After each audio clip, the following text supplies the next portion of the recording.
నమస్కారం అండి. ఈనాటి కమ్మని కథ పేరు తెలివైన తీర్పు.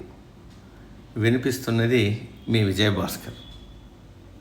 భీముని పట్టణంలో సచ్చిదానందవర్మ అనే ఊరి పెద్ద ఉండేవాడు.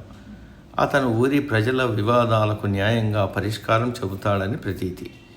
ఆయన ఒకరోజు బజారు వెళ్తుండగా దారిలో ఇద్దరు వ్యక్తులు వాదించుకోవడం గమనించాడు. ఆ ఇద్దరిలో ఒకతను జమీందారు, మరొకరు ధాన్యం బస్తాలు మోసే పనివాడు. వీరిద్దరి మధ్య వాదనకు కారణం, పనివాడు ఒక బరువైన బియ్యం బస్తా మోస్తూ ఉండగా అది జారి జమీందారు కోడిపై పడడంతో అది మరణించింది.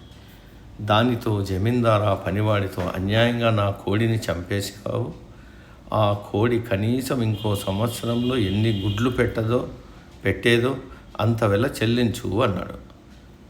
పనివాడు, అయ్యా, నేను బీదవాడిని, అంత డబ్బు చెల్లించలేను.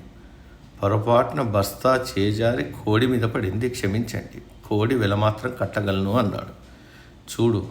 చుట్టూ జనం గుమిగూడారు. ఇంతలో అక్కడికి సచ్చిదానందవర్మ రావడం చూసి జనం అతను సరైన తీర్పు ఇస్తాడని ఆశించారు. జమీందారు, పనివాడు సచ్చిదానందవర్మతో జరిగిన విషయం వివరించారు. కాసేపు ఆలోచించి సచ్చిదానందవర్మ, జమీందారు వాదన సరైనదే, పనివాడు అతనికి కోడి వెల, సంవత్సరమంతా పెట్టబోయే గుడ్ల వెల కలిపి మొత్తం 100 రూపాయలు చెల్లించవలసిందే అని చెప్పాడు. అది విని అక్కడున్న వారంతా ఆశ్చర్యపోయారు. వారికి అతని తీర్పు అన్యాయంగా అనిపించింది. పనివాడు ఎంతో నిరాశపడ్డాడు. సచ్చిదానందవర్మ, నా తీర్పు ఇంకా ముగించలేదు అని కొనసాగించాడు. జమీందారుతో, కోడి గుడ్లు పెట్టాలంటే నువ్వు దానికి ధాన్యం పెట్టాలిగా, మరి ఒక సంవత్సరంలో నీ కోడి ఎంత ధాన్యం తినేది అని అడిగాడు. 2 బస్తాలు స్వామి అన్నాడు జమీందారు. అయితే ఆ 2 బస్తాల ధాన్యం వెలను నువ్వు పనివాడికి ఇవ్వు అన్నాడు సచ్చిదానందవర్మ. ఆయన తీర్పు అర్థం కాక జమీందారు అయోమయంగా చూశాడు.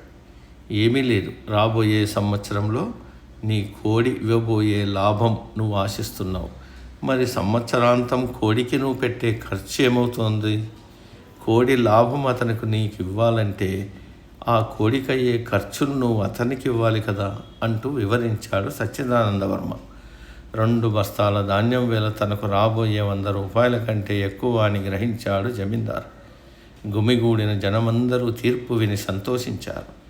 పనివాడు పొరపాటున కోడిని చంపాడు కాబట్టి తనకి ఏమీ ఇవ్వక్కర్లేదని జమీందారు ఒప్పుకుని వెళ్ళిపోయాడు.